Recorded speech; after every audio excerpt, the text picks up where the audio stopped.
दोस्तों खुशखबरी 1 जनवरी से हुआ महंगाई भत्ता 125%। हाँ जी दोस्तों 125 और 1 जनवरी ये तो सही है, लेकिन आखिर में साल कौन सा है? और ये साल है 2016 और ये सफर हुआ था 125% का 2006 जनवरी से 2016 तक। हाँ जी दोस्तों, मैं क्यों कह रहा हूं कि 10 साल में 125% महंगाई भत्ता बढ़ा, तो महंगाई बढ़ी थी, अब महंगाई बढ़ रही है और भत्ता आधा हुआ है, यानी 53% हुआ है 9 साल में। और महंगाई के आंकड़े पिछले 14 महीने में उच्चतम स्तर पर है आपकी महंगाई। सवाल पूछ रहे हैं लोग वित्त मंत्री जी से, वित्त मंत्री ने जवाब दिया, एक मिडिल क्लास का एक इंसान पूछ रहा है, मैं कर्मचारी हूं या मैं व्यापारी हूं या मैं छोटा मध्यम उद्यमी हूं, मेरे लिए मैं कहां जाऊं? आपने मिडिल क्लास का ख्याल रखा? इतनी महंगाई बढ़ रही है, खाने पीने की चीजें या बाकी के किस व्यवस्था, इस सरकार की इस व्यवस्था से मैं कैसे जूझूं? आपके पास क्या प्लान है या भविष्य में ऐसे ही अंधेरा रहेगा?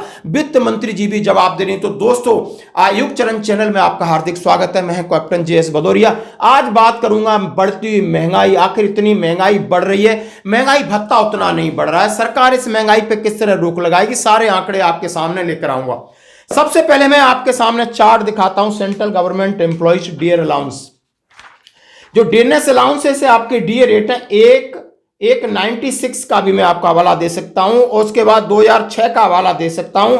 आप 2006 से लगा करके 2016 तक 125% का आंकड़ा है दोस्तों। आप बिल्कुल आप इसको देख सकते हो, 2% से 6, 6 से 9, 9 से 12, इस तरह पूरा ये आप चार्ट दे सकते हो। पिछले 30 साल का चार्ट मैं आपके सामने रख रहा हूं कि महंगाई के हिसाब से महंगाई भत्ता बढ़ता था तो जीवन एक साधारण तरीके से बीतता था। आज की बात करूं, आपका महंगाई भत्ता 1 जनवरी 2016 से अभी तक 53% बढ़ा है, यानी 125 और फिर आप 53 आधा महंगाई भत्ता। और महंगाई क्या कह रही है आप देख सकते हो, एक एक स्क्रीनशॉट आप देख सकते हो। यहां पे मैं आपके सामने शेयर कर रहा हूं कि रिटेल महंगाई अक्टूबर में 6% से पार, 14 महीने के उच्चतम स्तर पर। ये एक खबर नहीं, हर एक स्क्रीनशॉट पे आपको आम लोगों की जेब पर शामत आई 14 महीनों के हाई पर खुदरा महंगाई।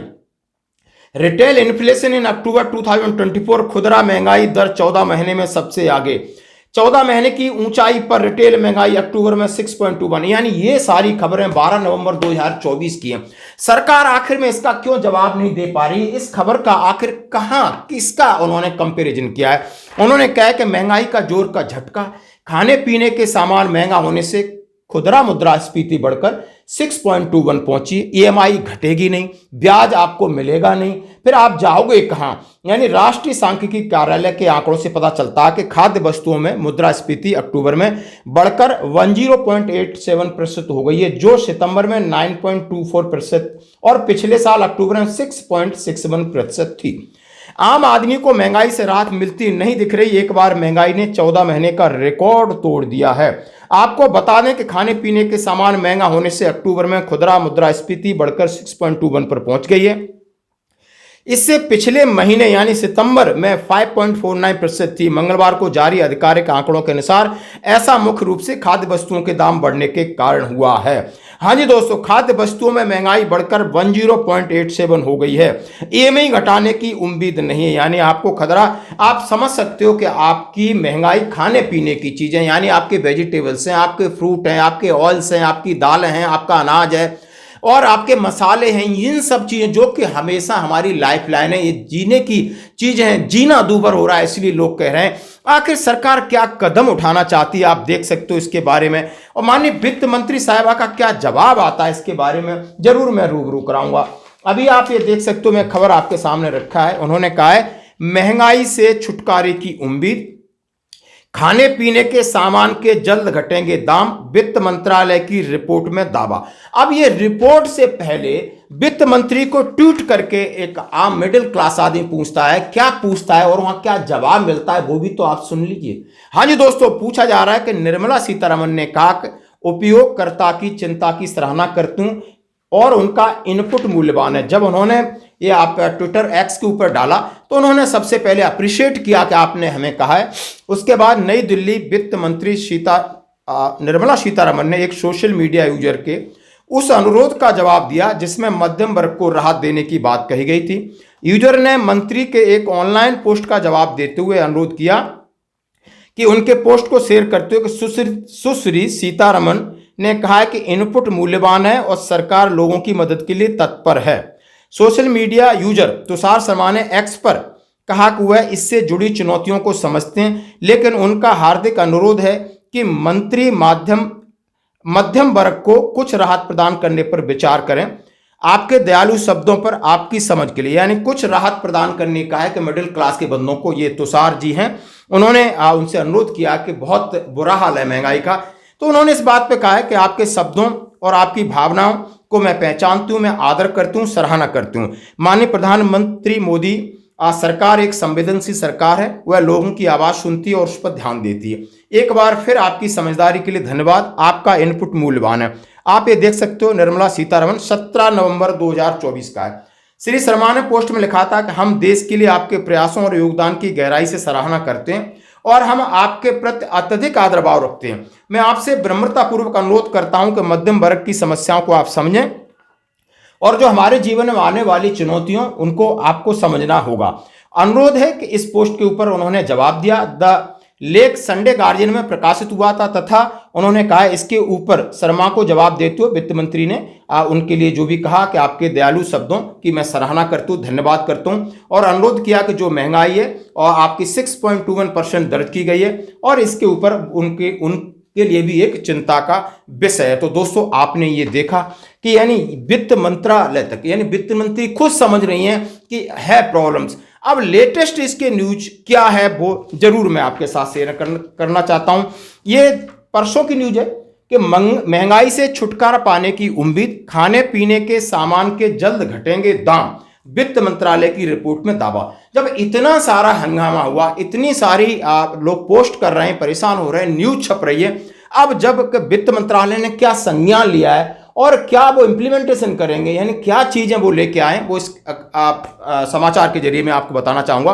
भारत की रिटेल महंगाई दर अक्टूबर में 6.21% रही, जो कि 14 महीने का सबसे उच्चतम स्तर था। हालांकि वित्त मंत्री ने कहा कि खाद्य महंगाई दर में कमी आ सकती है और साथ ही आर्थिक विकास दर में तेजी देखने को मिल सकती है। उन्होंने इस बात का दावा किया।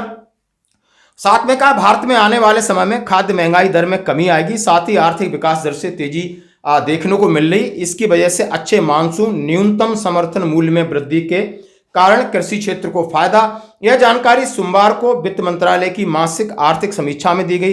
भारत की रिटेल महंगाई दर अक्टूबर में 6.21% रही, जो कि 14 महीने का सबसे उच्चतम स्तर था। उन्होंने सब्जियों के ऊपर बात कही, हाई फ्रिक्वेंसी इंडिकेटर देखने को मिला सुधार, और उन्होंने तमाम चीजें, रिपोर्टों के मुताबिक उन्होंने कहा है कि हमारी चिंताएं बरकरार हैं और हम इस पर पूरी तरीके से डेडिकेटेड होकर इस पर हम काम कर रहे हैं। उन्होंने कहा है मानसून की दुहाई दी, फसल की दुहाई दी।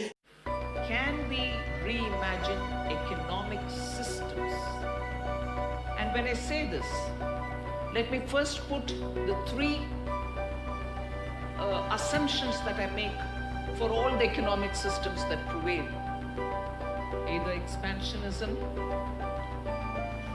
is a feature in them, exploitation is a feature in them, or aggression is a feature in them. For all the three you have an immense number of examples. Expansionism, imperial and mercantile period, which all of us know. Exploitation, material and human resources being unthinkingly, limitlessly being exploited. Depleted coal, depleted crude, and now possibly depleting lithium ions. So, when you look at aggression, weaponize those which have become common public goods, whether it is vaccine, whether it is any money transferring messages which are internationally used. लेकिन ये नहीं कहा कि मैं diesel petrol के दाम कम करूंगा, मैं चीजों के दाम कम करूंगा, या मैं बाहर से चीजें लाके आपको उपलब्ध कराऊंगा, या मैं महंगाई भत्ता बढ़ाऊंगा। इन सब चीजों से परे उन्होंने एक रटा रटाया सुझाव एक दे दिया, जो कि यानी मौसम के ऊपर आधारित है, मानसून के ऊपर आधारित है, उनकी उपज के ऊपर आधारित है, ये आम आदमी भी दोस्तों समझता है। तो दोस्तों ये थी महंगाई की मार में हर कोई आदि बंदा है परेशान। इसके ऊपर ये पोस्टमार्टम और वित्त मंत्रालय का आपने जवाब सुन लिया। दोस्तों ऐसी खबरों के लिए आप हमेशा देखते रहिए युगचरण चैनल। धन्यवाद।